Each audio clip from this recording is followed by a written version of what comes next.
Hello and welcome. My name is Russell Carr, and yes, it's true. My company actually got fined by OSHA. Being the owner of a safety consulting company, you might be a little surprised to hear that. But in all seriousness, actually, it wasn't a safety company that got fined. It was a wind energy services company that I founded prior to starting the consulting company. And here's a photo I took of one of our technicians doing an inspection on top of a wind turbine near the Columbia River Gorge in Oregon back in 2010. We were 250 feet up in the air with only a harness and lanyard standing between us and the ground a long, long way down below. I like this photo not only because of the incredible beauty of the scene, but also because of how clearly it illustrates the inherent dangers of our work. Not only were our employees exposed to falls from extreme heights, but there were also large moving parts, high voltage electricity, confined spaces, and more.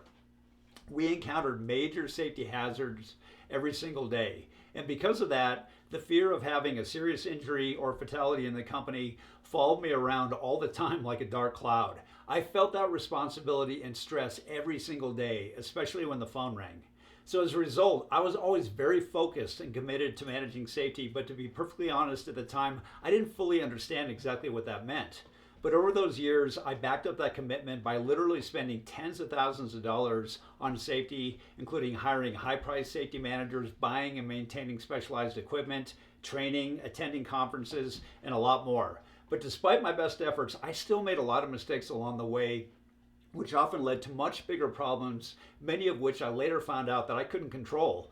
And those problems included, again, getting fined by OSHA, also watching our EMR, TRIR, and DART scores soar after failing to properly manage a single injury, believe it or not. And these problems later resulted in even more problems like lost business opportunities, skyrocketing insurance costs, and more. And in addition to my own problems, I saw a direct competitor get a $378,000 OSHA fine after one of their employees nearly died while working on a transformer. And a crew from another company decided to bypass lockout tagout while working on a rotor, which resulted in the collapse of the entire wind turbine and 3 needless deaths. And yet another crew accidentally started a fire while using a torch on top of a turbine, which resulted in even more fatalities. So the point is, I knew very well that if it happened to them, it could just as easily happen to us if we weren't careful. So to make a long story short, I learned firsthand how incredibly difficult and stressful it can be for a small business when trying to manage safety and what it feels like to pay the price for failing to get it right.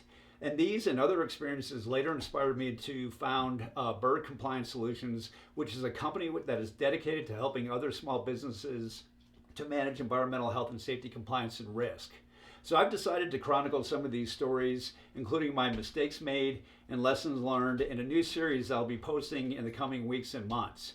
So if you own or work for a company in a high hazard industry like manufacturing, construction, or energy, and you're facing some of these same struggles today, I think you might relate to and benefit from the stories. But in the meantime, check out this other short video, which explains exactly why it's so difficult for small companies to manage environmental health and safety compliance.